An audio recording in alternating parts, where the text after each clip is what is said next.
अरे झुलनी का रंग साचा हमारे पिया,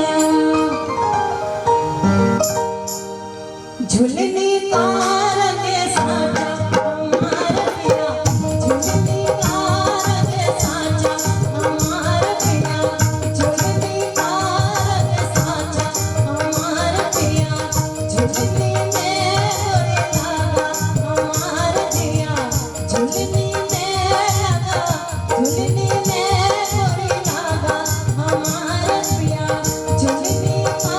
रंग साचा हमारे पिया।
Tata milaye diyo tata